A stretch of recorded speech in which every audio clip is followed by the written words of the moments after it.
राजपूत जी को लाया जाए। सुरेंद्र जी, संभल अब वाकई देखिए शांत हो रहा है और मैं आप सबसे गुजारिश करूंगा कि आप सबको भी पहल करनी चाहिए कि शांति हो। न्यायिक जांच हो रही है, हमें वेट करना चाहिए। पुलिस का इन्वेस्टिगेशन हो रहा है, वो अपनी रिपोर्ट के साथ आएंगे। तब तक क्या आप राजनीतिक दलों की कुछ जिम्मेदारी बनती है? भाई कहते हैं ना कि समझने ही नहीं देती हमको भाजपा सच्चाई, कभी चेहरा नहीं मिलता, कभी दर्पण नहीं मिलता।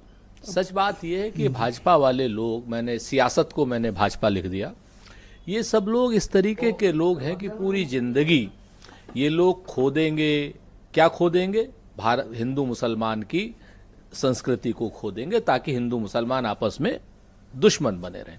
अभी 3-4 चीजें आनंद भाई ने कहा, बड़े वरिष्ठ पत्रकार हैं लेकिन अब भारतीय जनता पार्टी में चले गए हैं, तो इन्हें भी मजबूरी में जॉम्बियों वाली बात करें। इनका दिल नहीं करता होगा करने के लिए, लेकिन इनको प्रेशर दिया जाता है। बड़े पढ़े लिखे हैं तो इसलिए मतलब चेहरे पे तनाव आ जाता है झूठ बोलते वक्त। 11 साल से केंद्र में भारतीय जनता पार्टी की सरकार है। क्या इतनी कमजोर सरकार है, कायर सरकार है, निकम्मी सरकार है? कितनी निकम्मी ये सरकार है कि ये आज आनंद दुबे जी को आरोप लगाना पड़ गया कि साहब सिमी वाले, क्या अलकायदा वाले है, दाऊद इब्राहिम और पता नहीं कौन कौन से जितना भी इन्होंने लश्कर ए तैयबा, पता नहीं जो भी इन्होंने नाम लिए हों, सारे अंतरराष्ट्रीय आतंकी संगठन संभल में थे।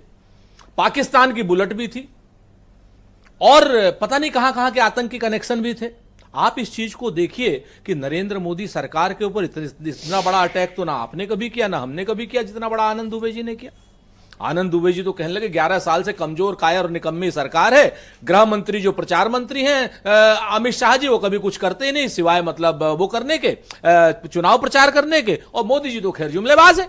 वो अमित शाह जी कहते हैं उनको शक है कि इस पे अलकायदा है। सर सुन लीजिए ना, अब आपको मैं बताऊं कि इनको शक है अलकायदा हो चाहे कोई कायदा हो। 11 साल से ये लोग क्या अंडे सेक रहे हैं, पकौड़े तल रहे हैं, क्या कर रहे हैं? आनंद दुबे जी तो 11 साल पहले बड़े अच्छे पत्रकार भी थे, भले इंसान थे। आप पर्सनल क्यों टारगेट कर रहे हैं? नहीं, मैं इनकी विद्वता कोई बात कर रहा हूं। आप विचार पे टारगेट, मैं विचार ही पे टारगेट कर रहा हूं। तर्क दीजिए। मैंने फिर वही तर्क ही दिए। मैंने इससे बड़ा तर्क आपके पास होगा क्या कि आप 11 साल से इनकी सरकार है और आज की डेट में कह रहे हैं कि अभी भी कह रहे हैं कि संभल में आ गए। दूसरी बात आप इस चीज को लीजिए कि संभल में ये हो क्यों रहा है, एसपी क्या कर रहा है, सीसीटीवी कैमरे आपके क्या कर रहे हैं? आपके तो सारे आतंकवादी, कैदी अपराधी सब जेल से भी भाग गए थे और जो नहीं भागे थे उनको मार दिया गया था।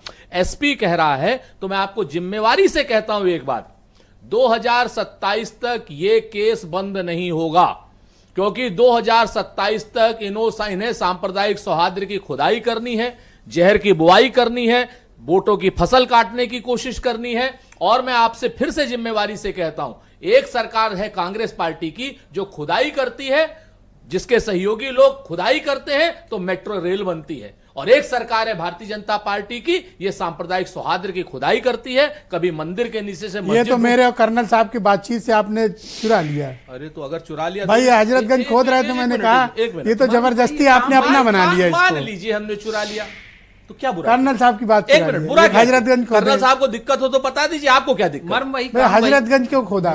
आपके वहां सीएम ऑफिस से आया क्या? 3 फोन आ चुके हैं। हाँ, वही मसला है, वही मसला है। तो अब 2 मैसेज आनंद दुबे के भी आए हैं कि आपसे ये सवाल पूछा जाए। आपको और बताता हूं, पूछ ही नहीं पा रहा। संभल को सुन लीजिए। अभी अमरोही साहब ने एक बात कही थी कि संभल तो है दिल वालों का, हाथ थामेगा मोहब्बत वालों का। एक चीज जान लीजिए, संभल हो। और ये अभी कह रहे थे ना आनंद दुबे जी कि वहां 209 मर गए, 213 मर गए। आनंद भाई, 1978 में आप ही की सरकार केंद्र में थी, आप ही की सरकार उत्तर प्रदेश में थी। किस किस को आप नामित करना चाहते हैं? उसके बाद 4 मुख्यमंत्री आपके बने हैं। आज तक आप लोगों ने एक रिपोर्ट नहीं करी, एक जांच एजेंसी नहीं बैठाई। आप लोग मूल रूप से मरे हुए लोगों के ऊपर, लाशों के ऊपर, खून के ऊपर राजनीति करते हो। पवन कुमार, ये बात जो है समाज भी जानता है, देश भी जानता है। और आने वाले समय में आपने जो, मैं धन्यवाद दूंगा आपको कि मोदी जी और शाह जी के ऊपर जो आपने अटैक किया, उसके लिए आपको धन्यवाद।